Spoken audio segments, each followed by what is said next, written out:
Listen now, we the talk around town. Alex threw the ball to Smokey for a touchdown. It's fourth down and you don't really want no more. We've been winning from the door. You should check the scoreboard. Check the scoreboard. Welcome back to another episode of the Scoreboard. Today we're looking at breakout wide receivers for the 2020 NFL season. We've already done quarterbacks and running backs, so if you've missed those, go back to the last couple of episodes we did and watch those back to get our takes on who we think at those positions is going to have a breakout year. Today it's going to be all about the pass catchers, wide receivers, and Smokey, as always, you've compiled your top 5, and I'm going to do my best at guessing who you think that is going to break out. First of all, how are you doing? How are you feeling? What's the joke this week? I'm better than the Washington football team because at least I have a name. Okay, that's true. That's a good point. I like that they're selling merch, though. I think that's really cool.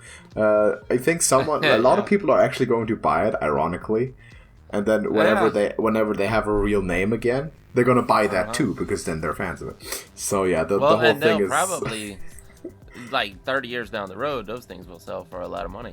Oh yeah. Also, like the Redskins stuff, because they're going to erase as much of that from existence as possible. And if this only keeps for like a year, yeah, I might invest in a football team jersey or something. Yeah, absolutely. Yeah, why not? For sure. Though the good thing for the Washington football team is they finally have a good quarterback again. How about that? Yeah. Because Alex Smith is clear for football, so that's what I heard. Like, that's a positive note. But how much has he lost in that year and a half off?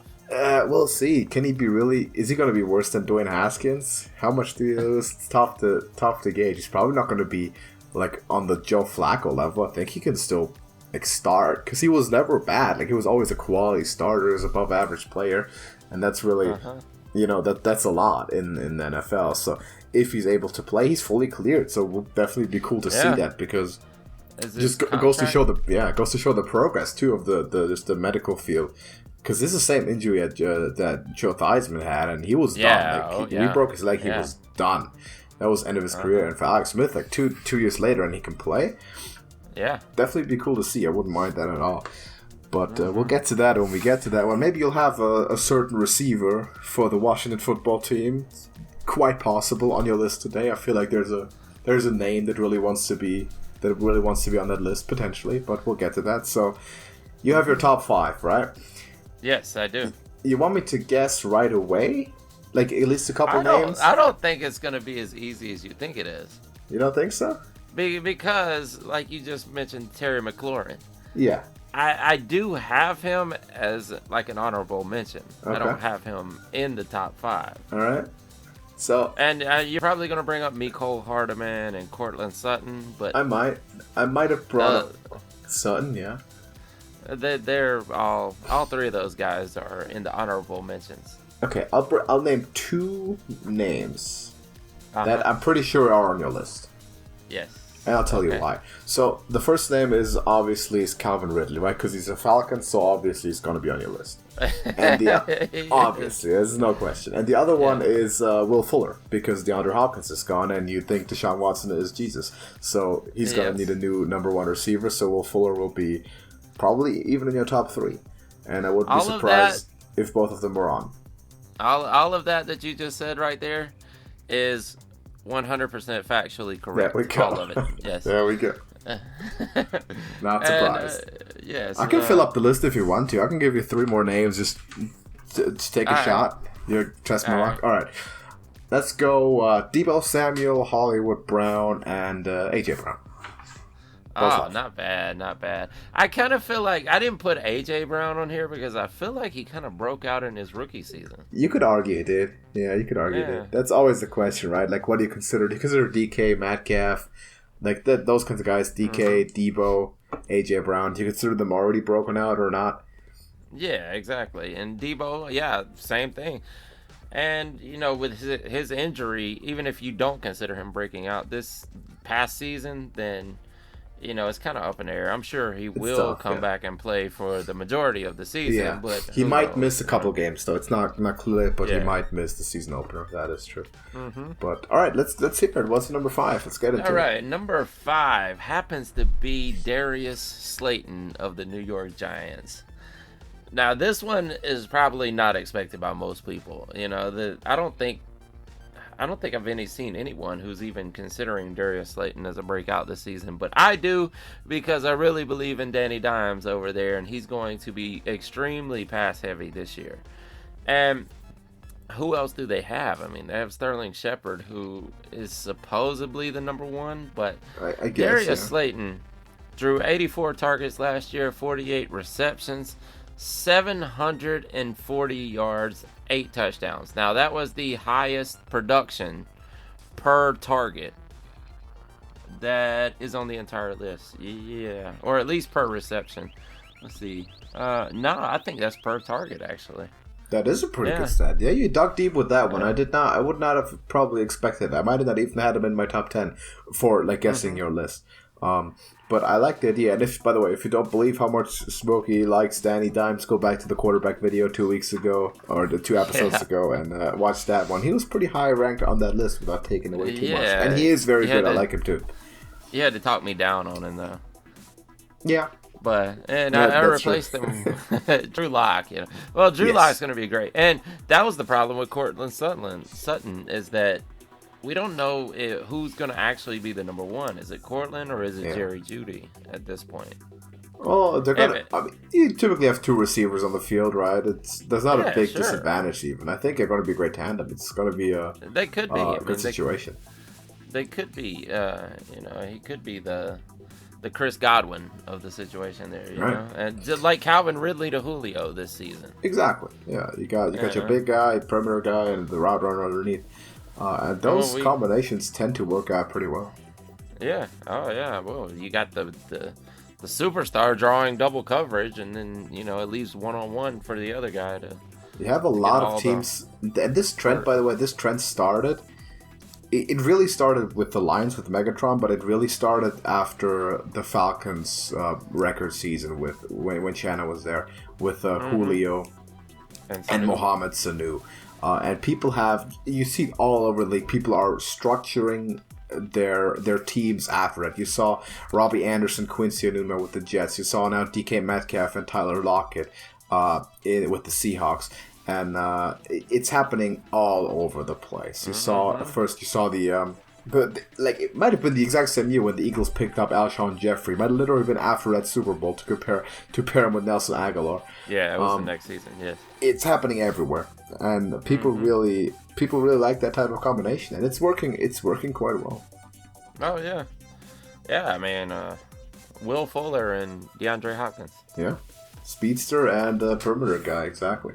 Yeah, and that brings us to number 4, which happens to be, you already said his name, but is Marquise Hollywood Brown for the Ravens. 71 targets, 46 receptions, 584 yards, 7 touchdowns, and might I add, he was injured for a portion of the year last season. So when he came on, and we don't really see a ton of rookies just put up a ton of production in their rookie season, like an AJ Brown or a Marquise Brown did last. Maybe it's just guys named Brown, because I was gonna make another. I was like, AJ Green. But hold on, that's Green. He was Green. He's not Brown. All right, people with color names. That's what. Exactly. That's what it is. But anyway, Lamar Jackson is still progressing as a passer, and I assume that he will still be progressing into this next season. And who better to get those receptions than Marquise Brown in his second season? Absolutely. Big speed guy. He was my number 1 receiver actually coming out of the draft. Had him ahead of DK Metcalf. And apparently a lot of people, of course, did, and had a lot of people ahead of DK Metcalf, considering where he got drafted. But yeah, Hollywood Brown was my number 1 in that year. He's a big-time speedster, and he fits that offense really well, because certain receivers are really made for the delayed passing game, and by that I mean like the read option game, because the most effective passes in systems like that are always play actions. And I think they'll probably have to run less. They'll probably be running a bit less next year. They're going to be passing more. They're going to be forced into passing more because people will adjust to what they do. You're going to see first game of the season, you're going to see a lot of 7 and 8 man boxes against Baltimore. A lot of single high safety looks. And that's where a receiver like that really makes his money because that's just a mismatch against the type of speed that those guys possess. So they're going to be getting some deep shots. He's going to be catching some long touchdowns. I'm pretty sure of that. And also, he doesn't really have the biggest competition necessarily in Baltimore at the receiver spot. He's going to see the majority of the snaps just because you need that deep threat.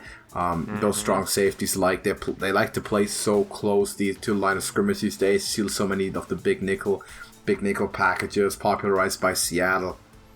Couple years ago, the Robert Saleh scheme, and you're really playing 4 linebackers and 4 down linemen. You have to have receivers who can win with speed after just 10 yards. So he's going to be used a lot all over the field, and he's probably going to be the first guy. So I like the pick. I think he'll probably improve statistically quite a lot from last year. Oh yeah. And I want to add, you can't double team a wideout when there's a 22 personnel being ran up front also. Oh, yeah.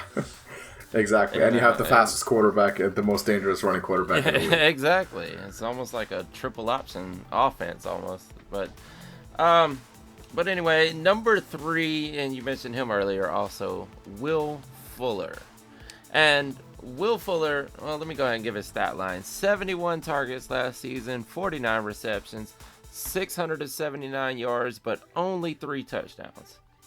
And that is because DeAndre Hopkins is a touchdown monster. It's not like the Julio situation where Julio is a great yardage guy, but he doesn't get the touchdowns. D-Hop got the touchdowns. He demanded the touchdowns. But Will Fuller, this is interesting. This is his 5th year in the season, and he has been injured every single season so far. But if he can stay healthy, now normally I wouldn't put him on a list like this with Hopkins being gone because Hopkins is going to draw the double coverage. But they went and got Brandon Cooks to put on the other side. And with Brandon Cooks out there, I think he could draw a lot of double coverage, even single coverage though, because you not only have Brandon Cooks out there, you got David Johnson, which is a receiving option. And we saw them use the tight end as a receiving option many times last year. I mean, Darren Fells had like 5 or 6 touchdowns last season. And he's pretty much a no-name, you know. But I think Will Fuller, if he can stay healthy. Oh, yeah, I also wanted to bring up 2 seasons ago, Will Fuller, across 2 games, had 5 touchdowns and 5 receptions. I remember that, yeah. I don't think that's ever been done before or since. I remember that. Yeah. But anyway, Will Fuller, as long as he stays healthy, I think he can step up and be an elite receiver this season.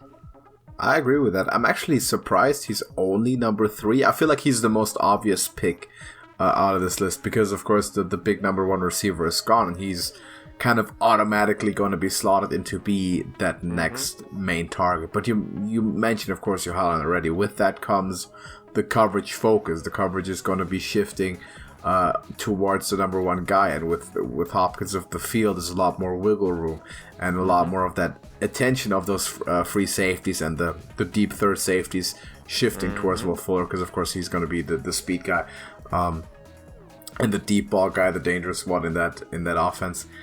I think whenever we're talking about the Houston Texans, I feel like all the praise that we give out is sort of just limited by the system that people play in. And that the same is, of course, true for Deshaun Watson. We've talked about that quite a lot. He's not necessarily in the greatest situation head coach-wise, and people are giving away all of his superstars around him, not exactly making it easy. Bit of an Aaron Rodgers situation.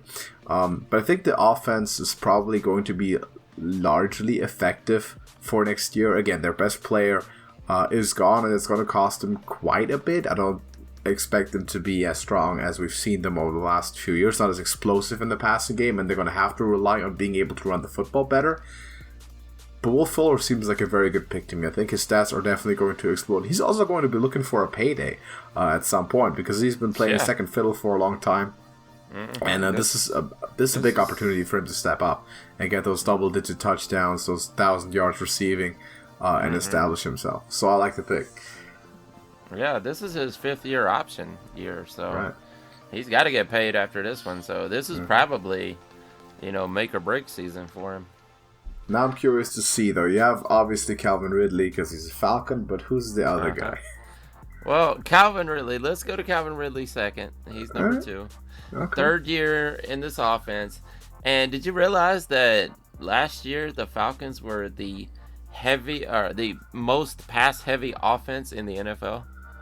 It doesn't surprise me, really, since it seemed like all the running backs and the good offensive linemen just kind of disappeared stealthily. It turned Hooper into an elite tight end, and that actually is the reason he left and got paid this season. But Calvin Ridley, last season, 93 targets, 63 receptions, pretty good ratio, 866 yards, and 7 touchdowns. Now, that was with Hooper going off and Julio still doing what Julio does. First round pick, I think we already covered all my notes here. Of course, he's the red zone receiver. Whereas, as I mentioned earlier, Julio does not do the red zone for some reason. I never figured that out, man. Yeah, that's true. I don't know. It seems like whenever Julio actually catches touchdowns, it's like the 30-yard plus that he just takes to the house because he just runs like the best route ever, and he just gets 10 yards of separation, and he breaks. He gets, he'll catch maybe 1 or 2 end zone passes a season. Like it seems like it doesn't make sense to me. It surprises me too. You know who they went to a lot last season was Russell Gage. And why do most people not know who Russell Gage is? Because he doesn't matter, and you shouldn't be throwing the ball to him. But be that as it may, Calvin Ridley is an elite running back from Alabama, just like Julio. So you should be throwing the ball to him. And Calvin Ridley should have that Chris Godwin season this year, and he should break out. I mean, this is... I predict him to do exactly how I predicted Chris Godwin to do last season. And if you don't believe me, you can go back and listen to that episode that is true. From a year ago. That is absolutely true. I fell victim to that bet. That is correct. You called Chris Godwin's breakout perfectly. That is definitely true. So thank you. I'm gonna trust you a little bit when it comes to receivers there. To me, just intuitively, I'd have Will Fuller over him just because for what I mentioned. Will Fuller is slotted into that new spot. He's stepping up, and with Ridley, you very much still have the number 1 in place, and Julio, who is still the best receiver in the NFL. Anyone can tell me what they want. That's simply the case, and it probably has been the case since Megatron has retired. For some reason, he doesn't really get the red zone opportunities, and that has surprised me a bit because he's more of a red zone receiver than you would think that Calvin Ridley is, but the stats say otherwise. And of course, last year there was a big tight end getting a lot of those targets also. Pass heavy offense for sure. They'll did pick up Todd Gurley, so maybe a little bit more balanced. But then again, you could look at that as a synergistic way too, where a good run game forces the linebackers to take a bit more aggressive step. It's small things, and then you get those underneath routes. You see that so well out of the Shanahan and McVay sort of playbooks. When you can pay attention to this every time. When you see the Niners or the Rams and the Falcons, this is why you know this. When Shanahan was still there, you see them run the football well. Those 10 to 15 yard hook routes from usually the X or Y receiver that just come off of a play action, like an outside zone stretch, and they work every time. The ones that they settle in between the safeties and the linebackers, and there's a 15 yard cushion. They're really quick. You kind of imagine what route I'm talking about. Oh yeah. The quick ins, the curl routes, works like a charm when the linebacker is forced to take an aggressive first step, which a running back like Todd Gurley will most certainly cause to happen. And that's great route. That's great routes to call for people like Julio and Calvin Ridley. So I think a running game is very, very important to getting that offense to where it needs to be and getting the dynamism back into it, which is why I'm very bullish on the Falcons for this year in general. We talked about this when we did our NFC predictions. We can check that out. It was a couple of weeks back. Link on the channel page, of course, if you have not seen that. I like the pick, though. To me, Julio is still number one, and I wouldn't be terribly surprised if Will Fuller at least saw more targets and a bit more attention than Calvin Ridley. Though, of course, he's playing in a more sound offense and a more fitting scheme that should give him the opportunities he should get. Now, if that's just the thing, is Will Fuller, his health is what bothers me, because he hasn't made it 16 games yet in his entire career. So that's why I couldn't put him up at number one or anything. But I do think if he does stay healthy, and this offense doesn't drastically change for some weird reason, then Will Fuller probably would make number one by the end of the season. All right, but now I need to guess, right? I need to, of course, guess who number one is. I get one more shot. And this is kind of tough, actually. Name a lot of the names. Maybe this is like last time when we did running backs, we had Miles Sanders there. And that was one that I didn't really expect. I'll give you brought good reason for it. All right. It is. You've already mentioned him just in passing this episode, and he is a second-year guy. I've mentioned him, and he's a second-year guy. Maybe it's DK? Is it DK Metcalf? DK Metcalf. Okay. Yes. So him you consider not broken out yet? Yeah. No, I wouldn't, because he didn't go on that tear that A.J. Brown went on. And... he does because look at this stat line. 100 targets, which is the most out of all these guys in targets. That includes Cortland Sutton and Mecole Hardman. 58 receptions, so he caught a little over half of them. 900 yards and 7 touchdowns, which is great. But I wouldn't consider that a breakout yet when he's only catching half of his passes. And especially last season, there was well over 300-400 targets to go around that team. I'd have to look back to find out exactly how much, but I know there was quite a bit of targets. I mean, you still have I forgot Doug Baldwin's replacement. I forgot his name for the second. Tyler Lockett. Tyler Lockett, yeah. There we go. Everybody's gonna forget his name one day because he's never been a true number one wide receiver. He's been great for fantasy if you play him for half a game. That's why some people in the fantasy world really like Tyler Lockett. But DK Metcalf was drafted to be a superstar. He's a physical freak, and he is also their red zone threat, much like not Julio. And so, therefore, with more work with Russell Wilson, I don't see how at least half the targets that were going to Tyler Lockett is going to transfer over to DK Metcalf. And he could end up with, 200 targets this season. And, hopefully about 120 receptions and 1,500 yards out of it. And let's go for about 13 touchdowns. And that would be awesome. That's lofty numbers. That would be a true breakout. Absolutely, wide receiver one territory if that were to happen. Yeah, I think, and I want to draw a comparison there, but first, it kind of ties back together to what we mentioned before with the wide receiver duos. That big perimeter guy who's typically the red zone threat and the smaller underneath the quick route runner with Tyler Lockett. It's the classic scheme. Copycat League 101, and that's currently what people really like doing.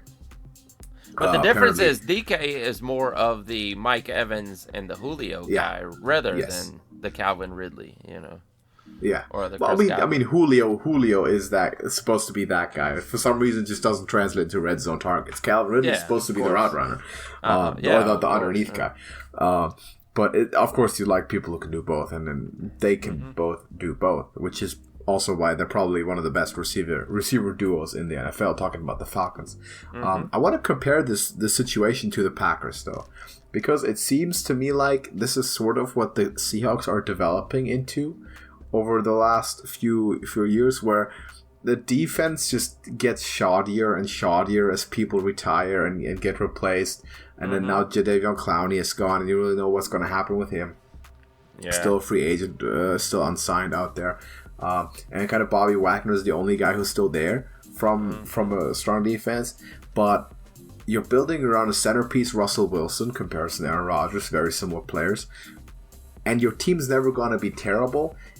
And then you have that DK Metcalf, who you hope is going to assume the Devontae Adams role after your Jordy Nelson is gone, your Randall Cobb. Because remember, the Seahawks had good receivers. It was Doug Baldwin, it was Percy Harvin, Golden Tate. Yeah. They had good receivers at their peak, like as did the Packers when they were actually serious contenders. At Jordy Nelson, Randall Cobb. Donald Driver was there. Those were good squads, and that's what you were trying to rebuild, to give a quarterback like Russell Wilson, who was just uncanny at making plays and escaping impossible situations, getting the ball down the field. We've seen him do that a lot, Aaron Rodgers-esque. So that's a comparison that I think is at least to a degree kind of valid to consider.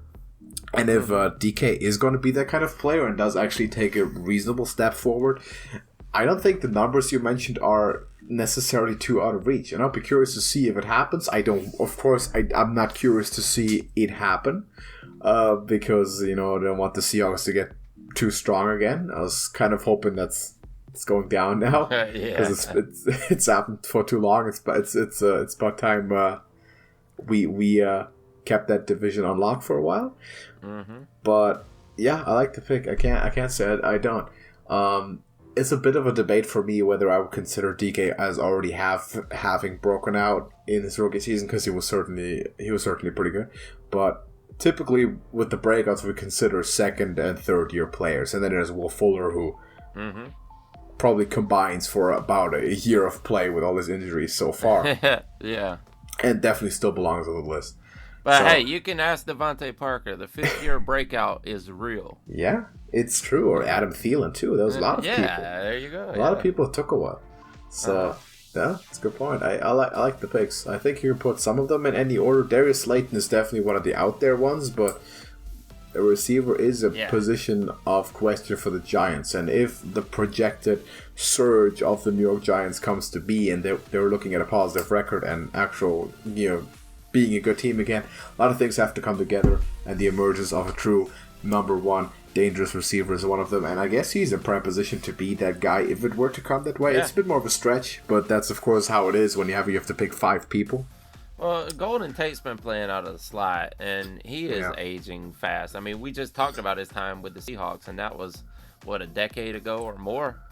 It was like 2012, 2013, right? The high time. Yeah, I guess. It's been a while. Yeah, that was their Super Bowl run period. Yeah, that's been a while. Yeah, so I mean, he's on the downslide. I mean, you typically don't see wide receivers perform past 34, 35, So I don't see the work increasing for Golden Tate at all, and Sterling Shepard has never been an elite receiver, no matter what. I mean, he was the underneath guy to Odell Beckham, pretty much. Yeah. And Darius Slayton has to be the new Odell Beckham if that team is going to become what they could be with Daniel Jones as quarterback. It's a tall order, but I see your point. Yeah, that is true. Before we go, would you have put Cortland Sutton or Mecole Hardman on this list? I feel like Sutton, more so than Harden. I think I would have probably put Cortland Sutton over Darius Slayton. Just because of how bullish I am on the Denver offense. I think he's going to be complemented greatly by a phenomenal running back tandem, outstanding quarterback, and Jerry Jeudy. Hardman, I don't know. The Chiefs' receiving core is still pretty stacked, and he's not going to necessarily be the main or even the second target. See, I don't know. I think he can step up, and I think he's one injury to Tyreek Hill away from being the number one guy. But there's but it's also one injury to Patrick Mahomes away from not catching a ball all year because they're going to lose. Well, yeah, that's for sure. There's also Terry McLaurin, which we spoke about really briefly, and DJ Chark. What do you think about these guys? Well, I remember distinctly you bringing up DJ Chark in this exact conversation last year, so I guess you weren't gonna go back to that again because it didn't really work out so well. It's tough to pick these breakout players. Yeah, it wasn't bad, and if Nick Foles would have been the guy that they wanted him to be, maybe it would have been even better. But I think he's got a possibility to really do it this year because of. I don't know. These teams, you like don't these believe really in volatile Minshew? teams. I do believe in Minshew. Like Minshew is the player on the Jaguars that I believe in more than anyone else, really, and that includes ownership and upper management and whatnot. The problem with these teams, with these volatile teams, to pick breakout players any other than running backs is a lot of things have to come together for that to happen. So I'm not going to pick a quarterback on a dysfunctional team to break out. I'm not going to pick Baker or Darnold over Josh Allen to break out, even if I thought they were more talented players individually. And with the receivers, it's a bit of that too. Calling Christian McCaffrey the big next running back is easier because he's the running back, right? And we've seen that happen more so on sucky teams that have outstanding running backs. It happens quite a bit, actually. Passing game, not so much.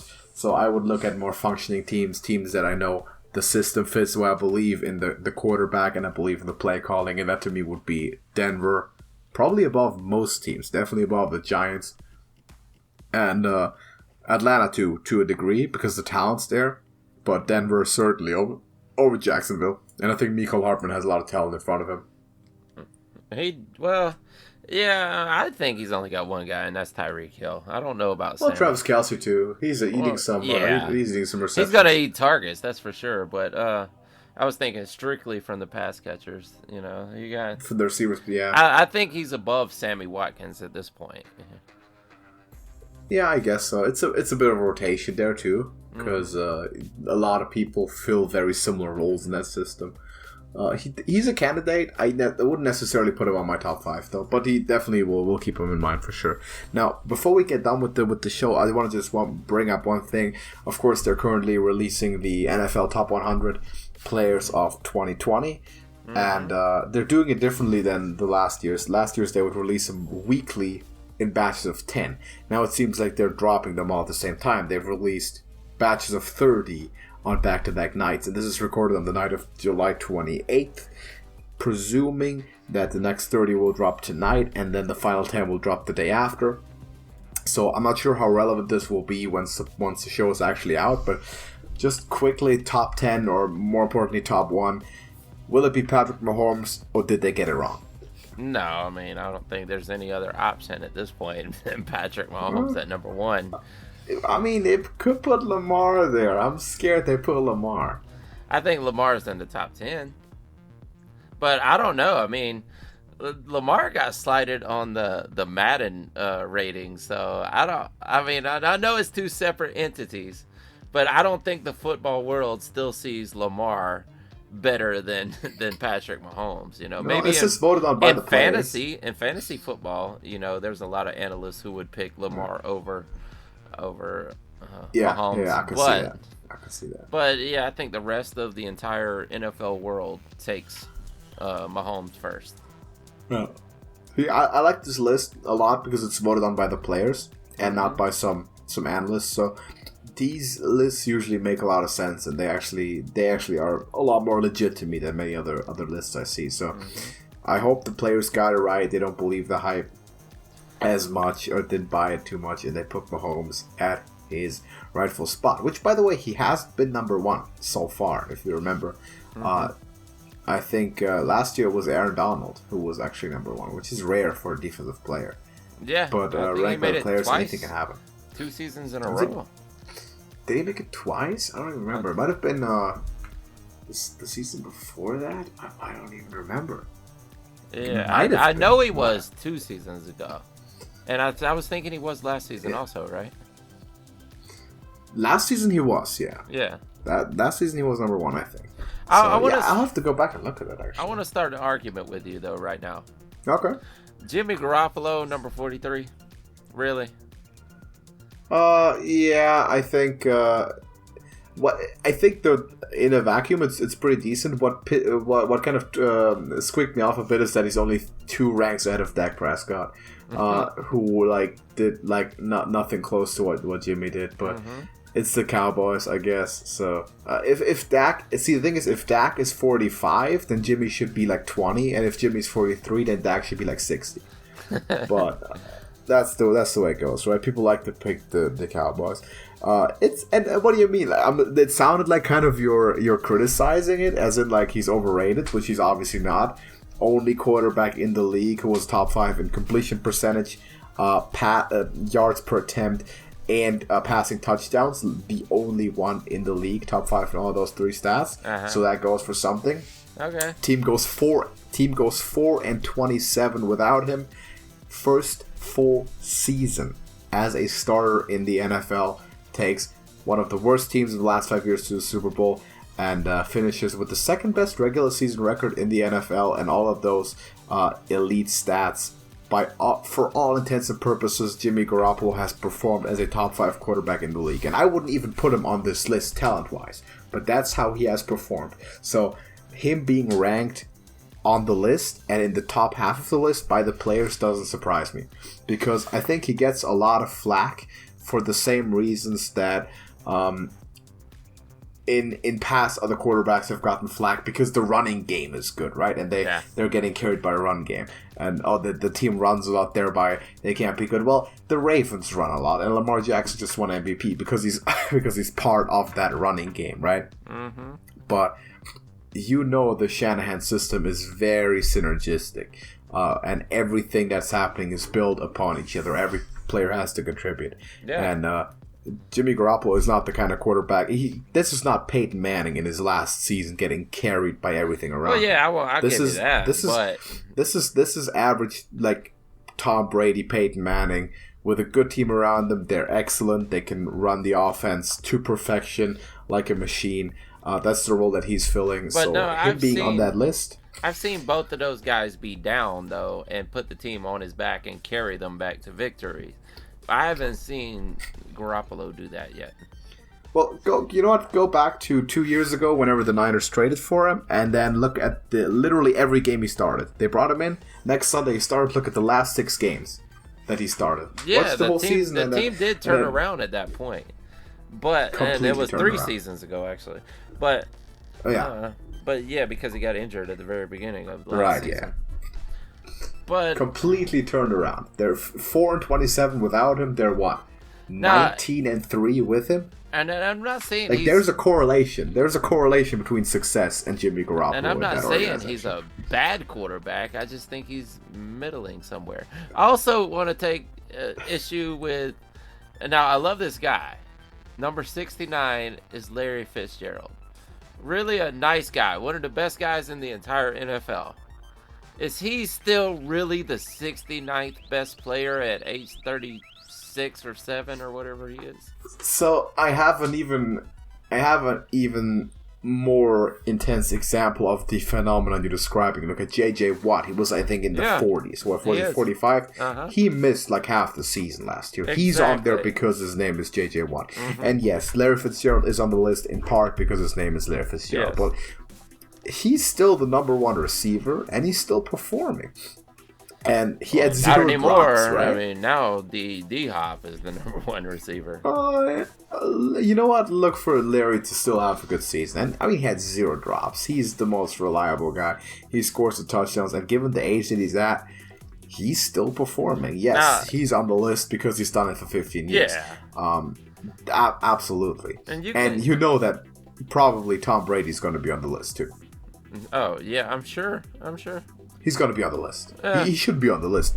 By any means, he should not be on the list. Exactly. But he will be. He will be on the list because of the reputation that he has. Mm-hmm. That's just the way it goes. And a lot of players, if the name and the legacy is big enough, they will be on the list for a long time.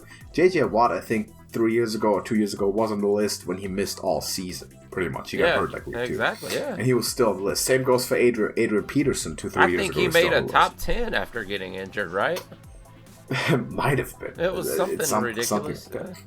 Because he might have been like number 2 the year prior, and he was like really good. I mean, Cooper Kupp is number 89, and Cooper Kupp was garbage last season. Sure, he had a good first 2 seasons, but he was garbage last season. Like, Well, the Rams just declined, but he was probably the best player on the Rams offense last year. Yeah. Aside from Todd Gurley, maybe Todd Gurley whenever he was healthy. He did have 10 touchdowns last season, so I guess I can't too much. But watching him play does not equal his stat line. If you watch how he played last season, it does not equal what his stats look like for some reason. That's true. But that is true. I don't know. But you'll see it all the time. Just team success correlates to the player getting picked. DeForest Buckner had a worse season than he did last year, and he's in the top 50 or top 60 this year. Yeah. Last season he wasn't on the list. He wasn't on the list last year. There was 2 49ers on the list last year. Was George Kittle and Richard Sherman. Yeah, obviously, and they should have been. And that was it. Yes. And this year there's 7. There's how many? There's 4 at this point. I think. 3 or 4 now. It's like when Fred Warner was on it. When Matt Ryan 3 so far made the top 10 after going to the Super Bowl. Yeah, exactly. Because you're successful, you get recognized on that stage, right? So I'm not necessarily surprised that happens. And he's actually was more successful passing this past season than he was in his Super Bowl season. But he was winning in that Super Bowl exactly, season. and that's the problem. So that's what really matters there, and that's a similar effect to Jimmy Garoppolo we've seen now. Once they're successful, and with Garoppolo, I mean, it's undeniable the correlation between him being there and the Niners winning is stronger than anything I've ever seen. I mean, he's the winningest starting quarterback in NFL history at this point, and it's such a stark difference between him there and him not there that you can't really take that away from him, right? It's not everything else, because Shanahan was there the last 2 years, and yes, they had a lot of people injured, but they always have people injured, and an array of running backs was there, and large parts of the offensive line were there.